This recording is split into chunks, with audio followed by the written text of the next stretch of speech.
guess what? It's fall season. Today I have a very fun, exciting project planned, and I cannot wait to get started because I've been dreaming about doing this for a very long time, and I finally have all the stuff to do it, hopefully. And I'm just ready to get started. If you have watched my previous videos, you've seen that I have been completely enjoying the fall season, and I couldn't do that any more than making the perfect Pinterest fall pillow that I have had on my board for a very long time. So I had to get a few things for this, but hopefully everything should go to plan and I should be able to come out of the day. Hopefully the day. I think I should be able to get it done today. If I can't, I need to up my game. I'm gonna come out with a very cute little punch needled pillow. I'm going to come out with a very cute little punch needled I'm going to come out of the day with a very cute little I cannot speak.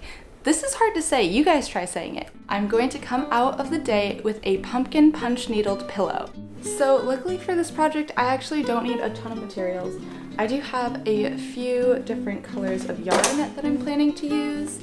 And I also have my sewing machine because I will need to sew the pillow. I have pretty much gotten this fabric at the thrift store, and it's like a heavier kind of canvas fabric, and I'm thinking this should be good to, punch needle into. I'm not joking when I say that this was a legit score at the thrift store. I have so much fabric, guys. This is insane. Before I get too far into this video, I kind of want to show you an idea of what I'm going to be trying to draw out on this and then using as the whole canvas in a sense. This is what I kind of want to doodle. So there's just a bunch of different pumpkins and different colors and some gourds. I don't think I have all of the colors in the world for this, but I have a decent amount of staple colors, so I'm hoping to just use those, and this is kind of like a scrappy project, but it still is going to come out really cute. I hope. I also got this very cute little punch needle off of Etsy, and here's the plug punchy stuff, and look at how cute this is. Got a nice little punch needle, and I have the threader in there. This was so cute. I can't wait to put this on my pillow. I also have an embroidery hoop so that way I can actually have something sturdy when I'm punching into the fabric. Here I just have a pillow that I like to have for reference that I use on my couch currently. I'm just going to be taking the measurements of this and then using that to cut out my fabric, so that way I have a decent sized pillow and I don't just go off of myself blindly, because that's how I end up with a pillow too small or way too big. There is experience in that. I originally started at 4 p.m. or so. No, probably earlier, 3 maybe 3:30, I don't know. Regardless, it's a couple hours later. I had to go to the grocery store and it got way too warm in here because I lit a candle, so I'm changed. But it's the same day. Washed this as well because I realized you probably should wash things from the thrift store. Well, not I realized that. I knew that. I just hadn't washed it yet, and I didn't want to start this project because I'm probably not going to be able to wash these pillows once I make it. This fabric is clean, and it's also much softer now. I marked a little X on the wrong side of the fabric, so that way I can very easily decipher which side I'm going to be hole punching in. Pretty much just going to start doodling pumpkins on here, and then keep in mind that I'm having a 1/2 inch seam allowance and that I don't want things just right up against it, so I'm probably gonna tape off where I don't want there to be anything and then work within that space.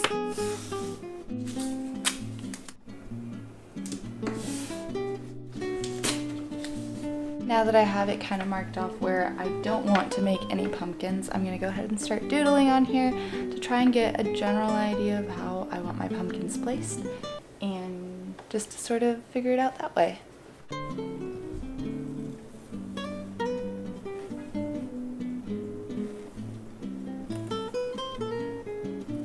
For this, I'm pretty much just picking a spot, trying to get as many pumpkins in the hoop as I can, and then I will just have to keep like taking it off and switching. Pretty much want it to sound like a drum. That's pretty good. I don't know if you can see my pencil.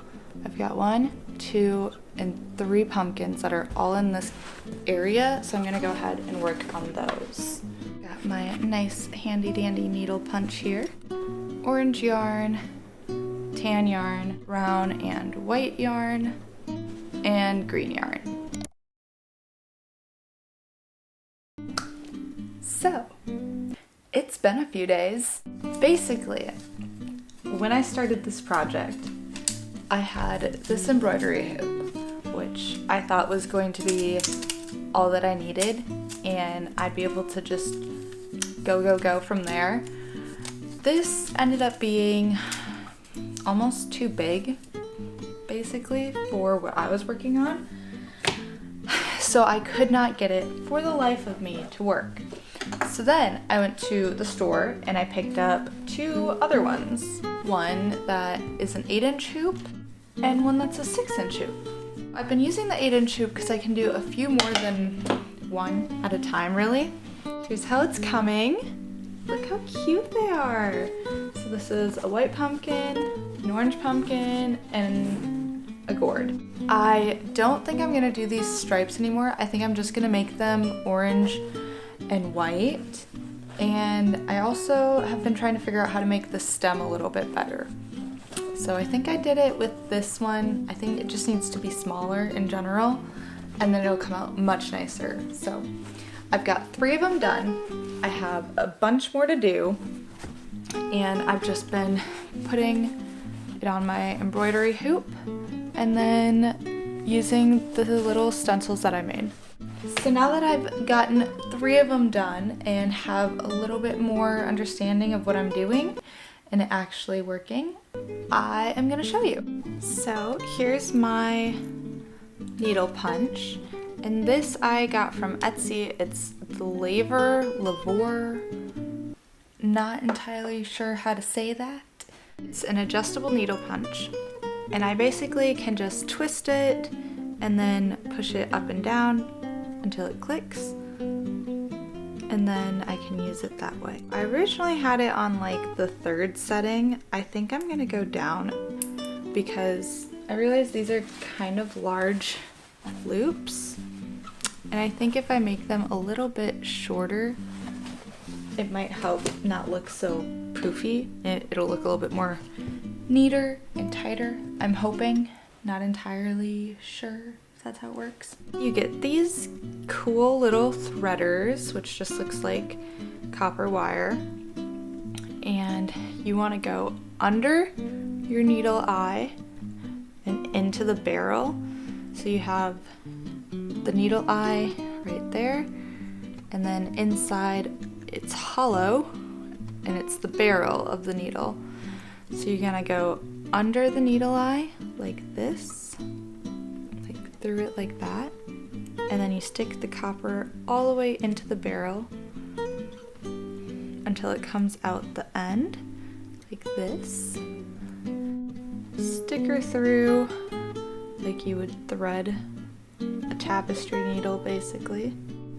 And then once you've done that, you can just pull it all the way through until the end comes out. And then I just put it with just a little bit of a tail, not too much. And that's how you thread your needle punch. Now that we've done the threading of the needle punch, you guys really want to know how I do this part. Or maybe you don't. Maybe you already know. Dang it! I just unthreaded it.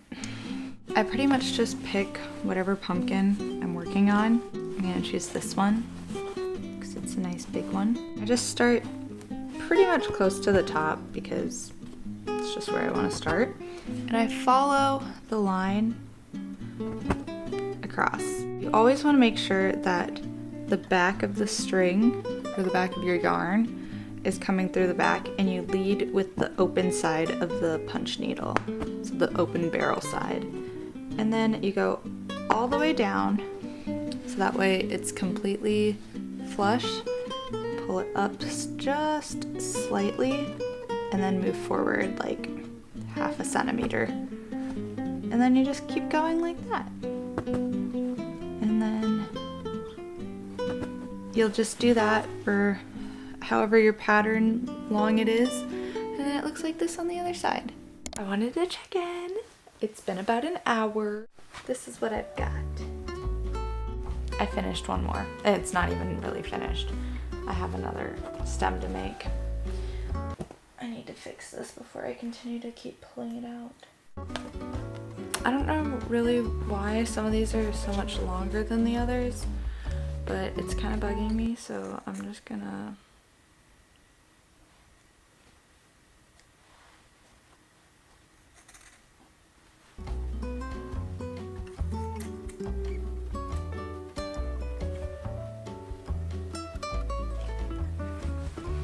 fix it that way and call it good. I think my plan of attack here is pretty much finish all of the orange parts of this pillow, so that way I can stop using the orange color. And then I can kind of like assembly line it in a sense. And hopefully that way it'll motivate me a little bit more to move on to the next color and then maybe finish this in the next 2 hours. I will say, doing this last pumpkin, I did get a little bit distracted because YouTube Shorts is a thing and I like to watch YouTube videos while I'm doing this, and sometimes I get distracted opening the app and clicking on YouTube Shorts. It just happens. But that's what I'm gonna work on now. So I'm gonna do pretty much the biggest pumpkin on, is it the biggest?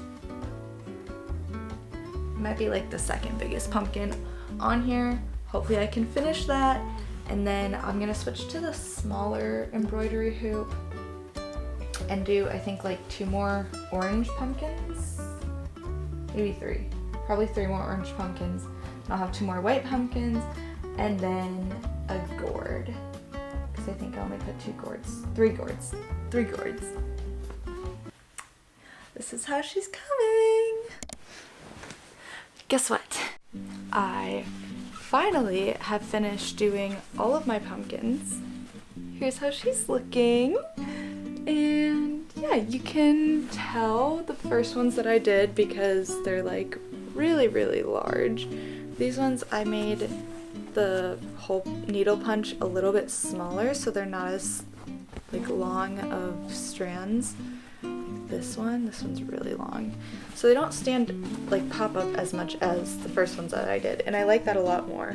I also try to make it more simple on myself and not worry too much about adding the extra like accent stripes things. I finally finished this. It is Sunday afternoon and I need to finish sewing together the actual pillow portion, and then this will be done. Yay! It only took me like freaking, I don't even know, 10, 20 hours worth of punching, which is a lot. But it's done. She looks cute. I'm happy with her. I think if I did anything slightly different, I would move this pumpkin just slightly over like right here. Overall though, I'm pretty happy with how it's looking. Now I just need to go ahead and sew up the edges and then make the actual pillowcase part and then stick the pillow insert in. So I'm gonna go ahead and do that now. These are gonna be the back of the pillowcase, and it's just gonna be a nice little flip, like insert this way, that way there's no zipper and it'll overlap each other, and then you just slip your pillow in like a little, like that. So what I need to do is pretty much fold this over and hem it. Then I can go ahead and pin this to the back side, or I guess pin right sides together on my actual pillow that I just needle punched freaking a dozen pumpkins in.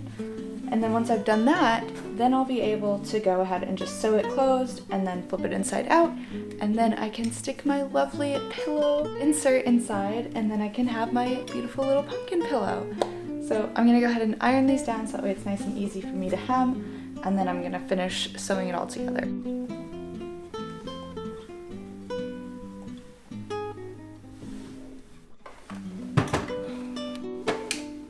We're just gonna use the brown thread because that's what's in my sewing machine and I don't feel like changing it. Ta-da! Now I have these two sides done, so I'm gonna go ahead and get them pinned and then sewed together to the right side of my pillowcase so that way I can then turn it inside out and it'll be done. So close. I just need to go ahead and lay this over top.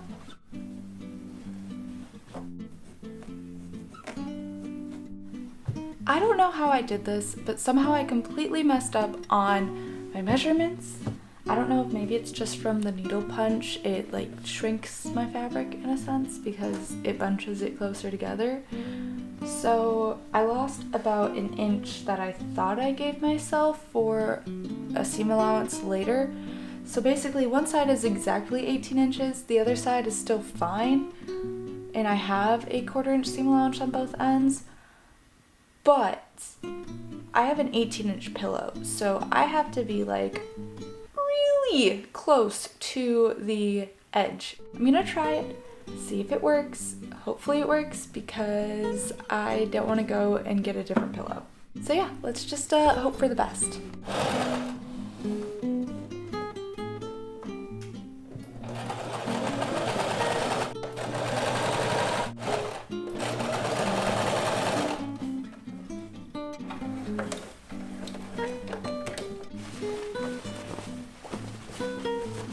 I'm gonna go ahead and grab that pillow and hopefully it will look nice on my couch. Thank you so much for watching. I really hope you enjoyed this video. Here is my final pillow again, just a nice cute little up close and personal with it. I started off with this one, so decided I didn't want to do these little weird awkward pumpkin stripes and decided to just go for some solid ones. Obviously I did some striping on the gourds and I just love how she turned out. It looks very homemade and like personalized. I think that's the word I'm looking for. And yeah, she just she came out nicely. So thankfully it fit, and it was honestly even a little bit big on one of the ends, so all is good in that aspect. I didn't make a pillowcase that's too small. The only thing I wish I did slightly different is this part here. So how I made the insert, I wish I had made it so it would overlap a little bit more than it did. I've just kind of stuck my little pin that I got from the Etsy shop that I ordered my punch needle from, and I'm just using that to just keep it closed. It does stay closed, it's just ever so slightly like off-centered, so this way it just fully stays closed. That is the back of it. Here's the beautiful front. I absolutely love this pillow. I can't wait to have it on my Can't wait to have this fall themed pillow on my couch all season long, and I'm just so happy, and every time I look at it, it just brings me so much joy. For whoever is curious, I didn't fasten them at all on the back. I just simply cut the yarn down and made sure that I didn't pull the last string out by just holding it down when I would pull out my punch needle. So if this unravels, I'll let you guys know, but I was not about to fasten or sew or glue anything on the back of it. That's pretty much it for this video. I'll see you guys on the next one. I'm just glad it didn't take me like 70 years to finish this pillow.